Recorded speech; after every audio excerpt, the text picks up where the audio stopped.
Vós livrastes minha vida do sepulcro, a fim de eu não deixar de existir. O salmo está em Isaías 38. Um bom dia. Em nome do Pai, do Filho e do Espírito Santo. Amém. Recorramos sempre à poderosa intercessão de Maria Santíssima, nossa Mãe, e de São José, o Justo. E livrar da morte. E quando nós pensamos em morte, não é só do corpo, mas a morte espiritual. Imaginemos tal morte chegando ao ponto de não mais existir, não somente no plano físico, mas no plano espiritual. E a reflexão das leituras de hoje traz exatamente a necessidade de encontrarmos o fundamento para a nossa fé, para que possamos permanecer na prática da relação com Deus que faz sentido. E na primeira leitura de hoje do livro do profeta Isaías, capítulo 38, versículo 1 ao 6, versículo 21 ao 22.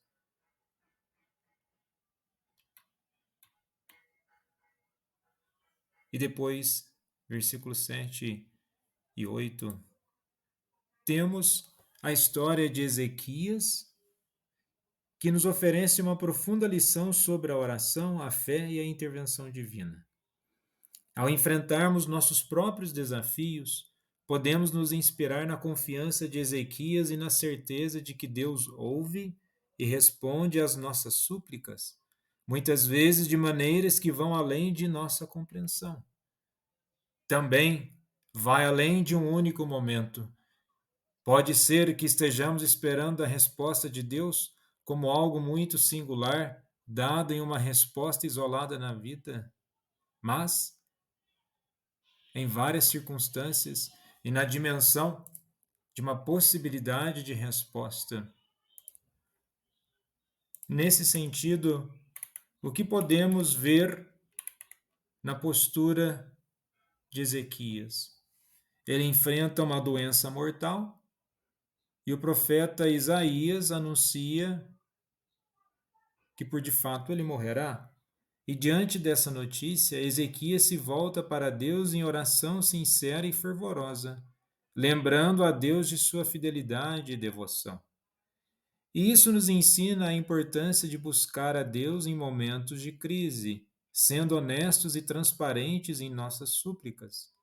É evidente que nós não devemos buscar a Deus somente nos momentos de crise, mas que nos momentos mais atribulados possamos aprofundar o nosso relacionamento com Deus.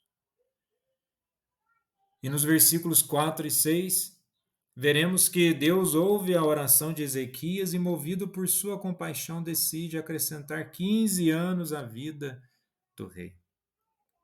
Devemos entender aqui o aspecto de uma dimensão espiritual. Deus certamente tem poder de fazer maravilhas, de acrescentar mais tempo em nossas vidas. Mas aqui não está simplesmente limitando a vida ou ampliando o sentido da mesma. Traz a dimensão de que aquele que buscou a Deus, ele obteve uma resposta divina. E essa resposta vem no sentido de milagre e a manifestação na misericórdia de Deus. E no evangelho de hoje, em Mateus 12, do versículo 1 ao 8, Jesus e seus discípulos estão passando por um campo de grãos em um sábado e os seus discípulos começaram a colher espigas para comer. Os fariseus criticam essa ação apontando que estão violando a lei do sábado.